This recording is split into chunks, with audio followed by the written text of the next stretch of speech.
आपने प्लान कर लिया है और सेल्फ प्रिपेयर कर रहे हैं या आपने कोई इंस्टीट्यूट ज्वाइन करके रखा है, सो आपको अपनी प्रिपरेशन जर्नी में ये कुछ टिक मार्क है जो जरूर टिक करने चाहिए कि आप राइट ट्रैक पे हैं या रॉन्ग। एग्जाम पैटर्न बहुत इंपॉर्टेंट है, यानी फर्स्ट ऑफ ऑल आपको फेमिलियर होना पड़ेगा यूसीड एग्जाम पैटर्न के साथ में, बिकॉज यूसीड का जो है एग्जाम डिफिकल्ट नहीं है, उससे ज्यादा उसका एग्जाम पैटर्न डिफिकल्ट है। तो मैं यहाँ पे आइडियली 8 मंथ ना लेके मैं 6 मंथ लूंगा। 2 मंथ हमारी प्रैक्टिस के लिए, और आप अपनी परफॉर्मेंस प्रिपरेशंस का लेवल एनालाइज कर सके, अपनी परफॉर्मेंस को टाइम मैनेजमेंट कर सके, साथ ही साथ पास्ट ईयर पेपर से आप एक पैटर्न से फैमिलियर हो सके। तो ये आपको 8 मंथ में यानी 7 और 8 मंथ में इन दोनों चीजों पे फोकस करना चाहिए।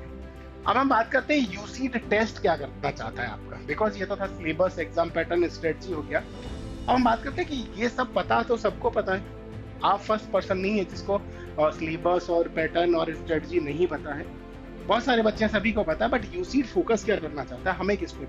Visualisation and spatial ability, observation and design sensitivity, logical reasoning, drawing skill और creativity problem.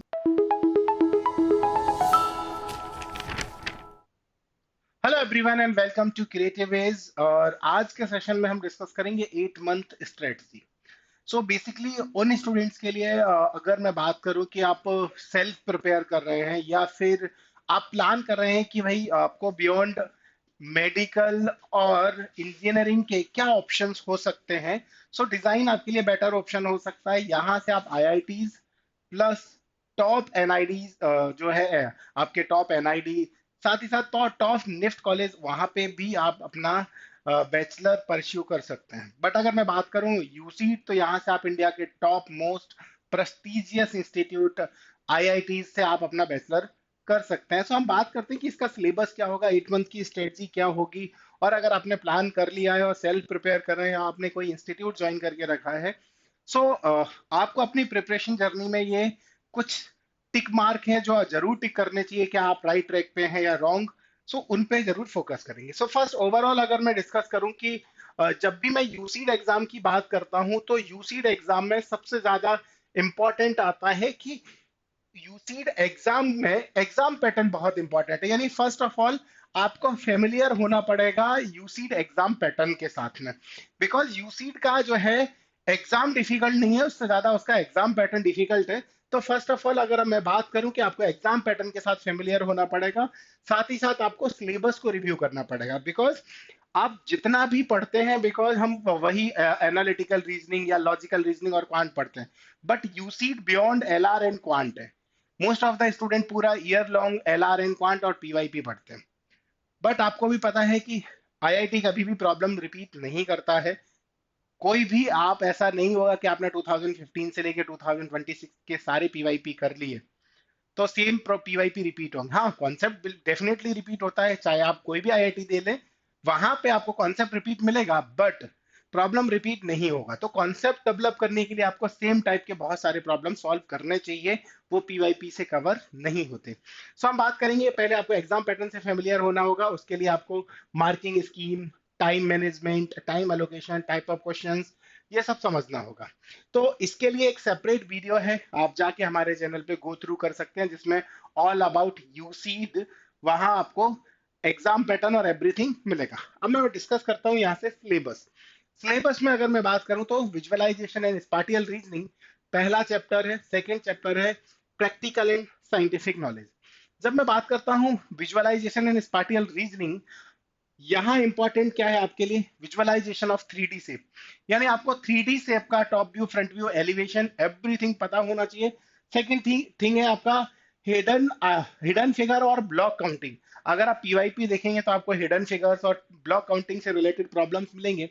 And rotated block, famous chapter या टॉपिक में बोल सकता हूँ यूसीड का, हर बार मिनिमम आपको 2 से 3 प्रॉब्लम्स मिलेंगे।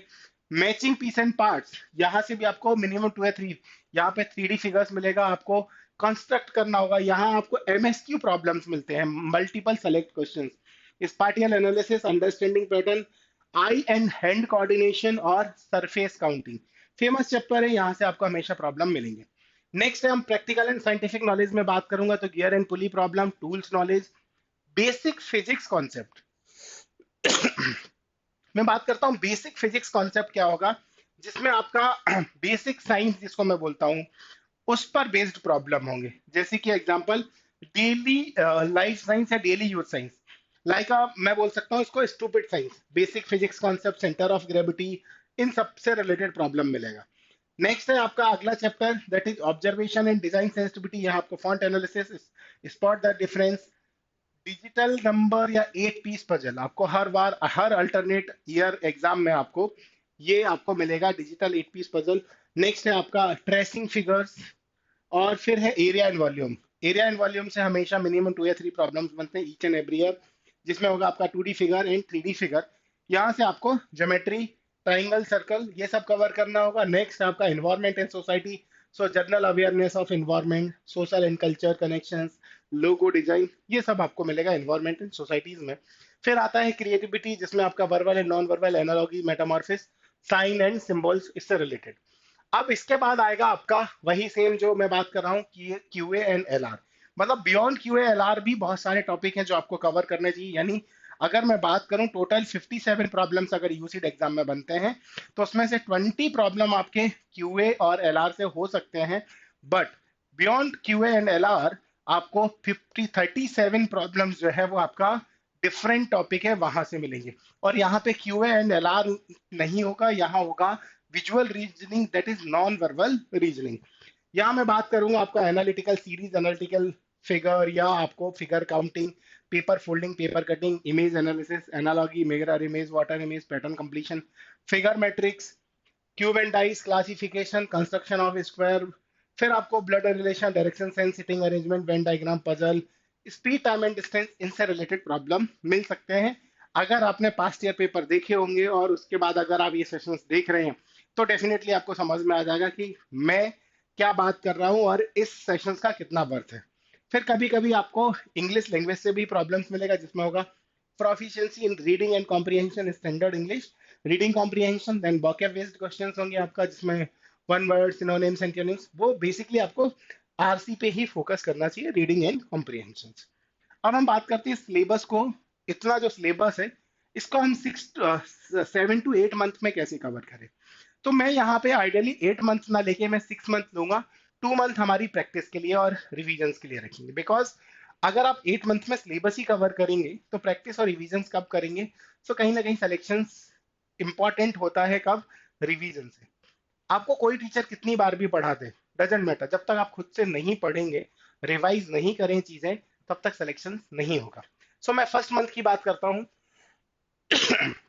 विजुअलाइजेशन एंड स्पाटियल रीजनिंग की बात करता हूँ। Visualisation of 3D shape, hidden figure and block counting, rotated block and matching pieces and parts, ये 4 चैप्टर है। इनको मास्टर करने के लिए आपको, आई थिंक मैं बात करूं आवर्स में बात करूं, तो 10 to 15 या 20 आवर्स मोर देन सफिशियंट है। 10 to 15 आवर्स आपको ट्राइंगल में सफिशियंट है। सीरीज एनालिटिकल रीजनिंग यहाँ पे तो इजीली आप 1 मंथ में कर सकते हैं। विजुअलाइजेशन एंड स्पाटियल रीजनिंग के 4 topic, analytical reasoning and logical reasoning के 3 टॉपिक्स, एरिया एंड वॉल्यूम्स का टॉपिक, एंड लैंग्वेज भी यहाँ से आप कवर कर सकते हैं। सेकेंड मंथ में हम बात करेंगे तो अगले टॉपिक आपका विजुअलाइजेशन एंड स्पैटियल रीजनिंग से spatial analysis, understanding pattern, I hand coordination, surface counting, circles and image analysis, analogy, mirror image, water image, reading comprehension and next.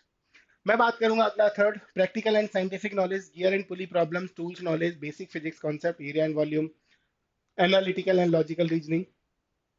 Next अगर मैं बात करता हूं तो font analysis, observation and design sensitivity, minimum इस chapter से 16 to 17 problem बनता है each and every year UCEED examination में। सो इसमें font analysis, spot the difference, digital numbers या 8 piece puzzle, area and volume, 3D figure, polygon, surface area. Next आपका classification, construction of figure, साथ ही साथ GK. GK में आप यहाँ क्या कवर करेंगे, logo, okay, logo plus geography, Indian geography. क्या क्या कवर करेंगे बेटा, logo, Indian geography and art and culture. Okay, क्या कवर करना चाहिए आपको, लोगो, आर्ट एंड कल्चर और Indian geography. Next, fifth month में analytical logical reasoning, direction and sitting arrangement, verbal and non verbal, analogy, metamorphosis, speed, time and distance और percentage and GK.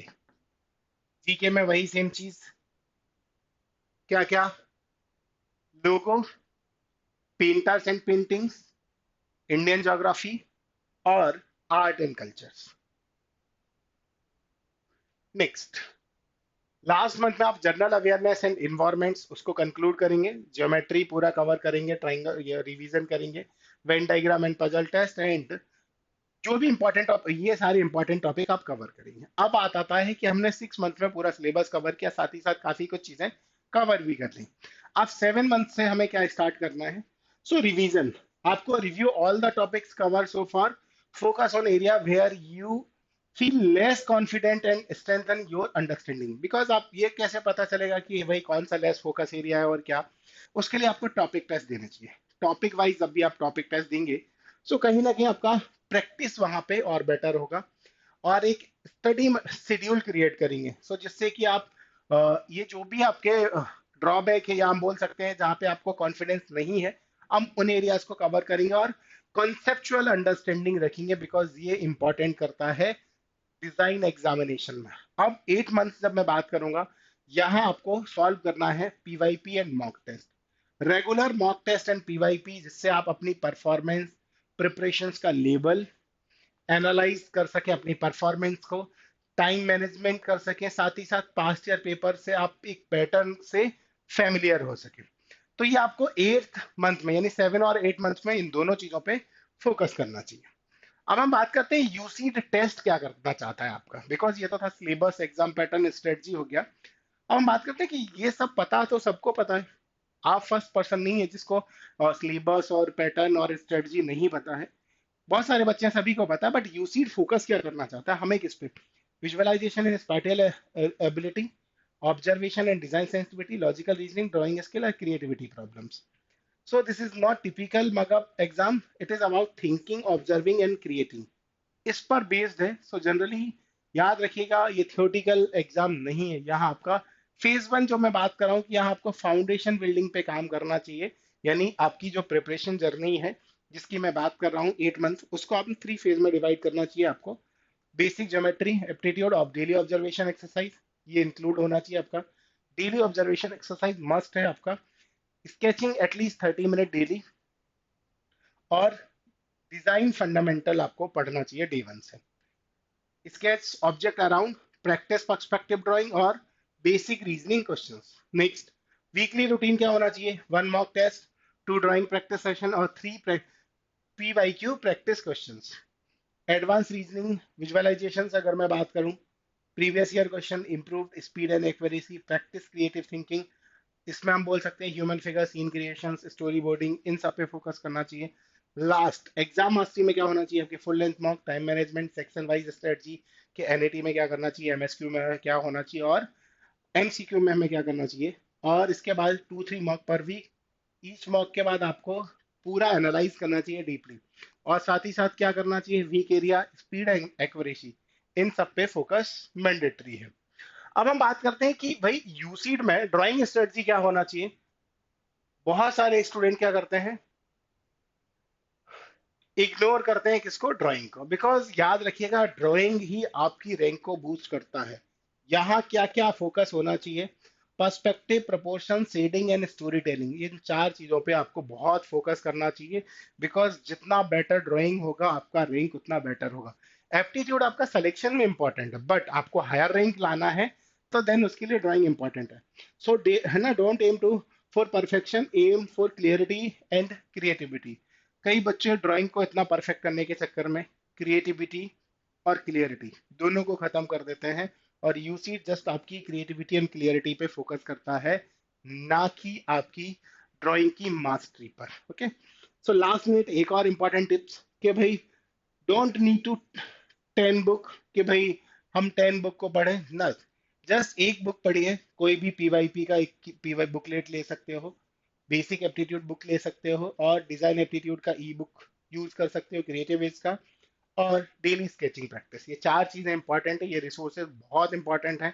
Much more, इससे ज्यादा आपको कुछ करने की जरूरत नहीं है। पीवाईपी बुकलेट आपको पोर्टल पे अवेलेबल है, वहां से डाउनलोड आप परचेज कर सकते हैं, यानी कि अमेजोन और फ्लिपकार्ट पे मिल जाएगा, वहां से आप इसको परचेज कर सकते हैं। So here we conclude the session. So thank you everyone. आपके क्या सजेशंस हैं और किस टॉपिक्स पे आपको हमारा सपोर्ट चाहिए, या हम नेक्स्ट वीडियो किस टॉपिक पर करें? सो उसके लिए चैट सेक्शन और कमेंट सेक्शन ओपन है। So let's do it. So thank you everyone.